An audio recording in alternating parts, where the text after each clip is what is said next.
നമസ്കാരം. അങ്ങനെ എല്ലാവരുടെയും ആശങ്കകൾക്ക് ഇടയിൽ ചെറിയ ഒരു ആശ്വാസമായി സർവകാല റെക്കോർഡ് വിലയിൽ നിന്ന് സ്വർണ്ണവില താഴേക്ക് ഇറങ്ങിയിരിക്കുകയാണ്.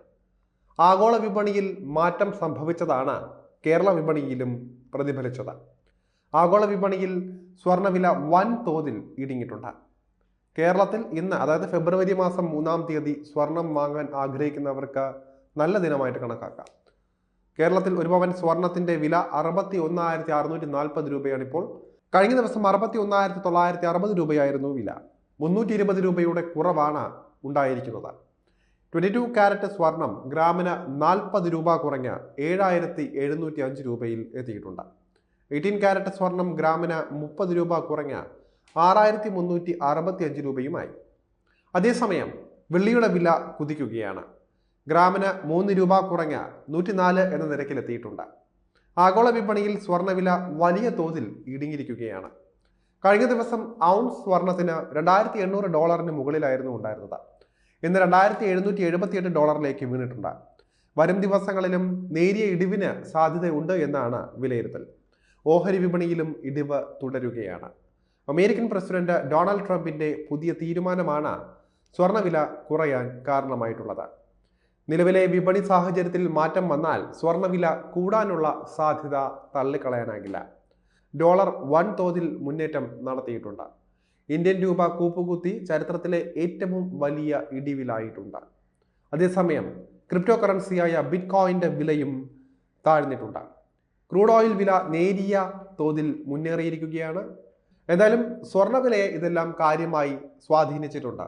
അയൽ രാജ്യങ്ങളായ കാനഡ, മെക്സിക്കോ എന്നിവിടങ്ങളിൽ നിന്ന് ഇറക്കുന്ന ചരക്കുകൾക്ക് നികുതി കുത്തനെ വർദ്ധിപ്പിക്കുകയാണ് ട്രംപ് ചെയ്തിരിക്കുന്നത്. മറുപടി എന്നോണം ഇരു രാജ്യങ്ങളും അമേരിക്കയിൽ നിന്നുള്ള ചരക്കുകൾക്കും നികുതി കൂട്ടാൻ തീരുമാനിച്ചിട്ടുണ്ട്. ചുങ്കപ്പോര് തുടരുമെന്ന തോന്നലാണ് വിപണിയിൽ ആശങ്കയ്ക്ക് ഇടയാക്കിയത്. അമേരിക്ക ചൈനയ്ക്കെതിരെയും ചുങ്കമുയർത്തിയിട്ടുണ്ട്. ട്രംപിന്റെ നടപടിയെ തുടർന്ന് ഡോളർ കരുത്ത് കൂടിയിട്ടുണ്ട്. ഇതോടെ സ്വർണം വാങ്ങാനുള്ള മറ്റ് പ്രധാന കറൻസികളുടെ ശേഷിയും കുറഞ്ഞു. ഡോളർ സൂചിക 109 കയറി. വൻ മുന്നേറ്റം ഡോളർ നടത്തിയതോടെ ഇന്ത്യൻ രൂപ ചരിത്രത്തിലെ ഏറ്റവും ഇടിവിലായിരിക്കുകയാണ്. 87.17 എന്ന നിരക്കിലാണ് രൂപയുള്ളത്. രൂപയുടെ മൂല്യം കുറഞ്ഞതാണ് സ്വർണ്ണവില വൻതോതിൽ ഇടിയാതിരിക്കാൻ കാരണമായത്. രൂപ കരുത്ത് കൂട്ടിയാൽ സ്വർണം ഇനിയും ഇടിയും.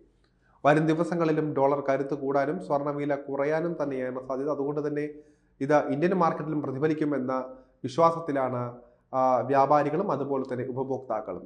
കാരണം വിവാഹ സീസൺ ഇപ്പോൾ നടന്നുകൊണ്ടിരിക്കുകയാണ്. മാത്രമല്ല 1-2 മാസത്തിന് മുമ്പ് തന്നെ സ്വർണം വാങ്ങാൻ നിരവധി പേരാണ് ജ്വല്ലറികളിൽ എത്തുന്നത്. കണക്കുകൾ അനുസരിച്ച് സ്വർണ്ണവില ഒരു പക്ഷേ 80,000 രൂപ വരെ എത്തിയേക്കുമെന്നുള്ളൊരു സൂചനയുണ്ട്. അതുപോലെ തന്നെ സ്വർണ്ണവില ഇടിയാനും സാധ്യതയുണ്ടെന്ന് പറയുന്നുണ്ട്. 40,000 രൂപ വരെ താഴാനും സാധ്യതയുണ്ടെന്നാണ് ചിലർ പറയുന്നത്. അതുകൊണ്ട് തന്നെ ഒരു റിസ്ക് എടുക്കാൻ പലരും താല്പര്യപ്പെടുന്നില്ല. എന്തായാലും ഭൂതകാലത്തെയോ ഭാവി കാലത്തെക്കുറിച്ച് ചിന്തിക്കാതെ സ്വർണം ഇപ്പോൾ വാങ്ങുന്നതായിരിക്കും നല്ലതെന്നാണ് പറയുന്നത്.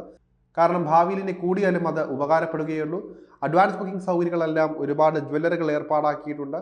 നമുക്കിനി ഇപ്പോൾ ബുക്ക് ചെയ്ത് കഴിഞ്ഞാൽ 1% സ്വർണം പവന്റെ 1% മാത്രം കൊടുത്താൽ മതിയാകും. ഏകദേശം 1% മാത്രം കൊടുത്താൽ മതിയാകും. ഭാവിയിൽ ഇനി സ്വർണ്ണവില കൂടുകയാണെങ്കിൽ ഇന്ന് ബുക്ക് ചെയ്ത വിലയ്ക്ക് നിങ്ങൾക്ക് വാങ്ങാൻ സാധിക്കും.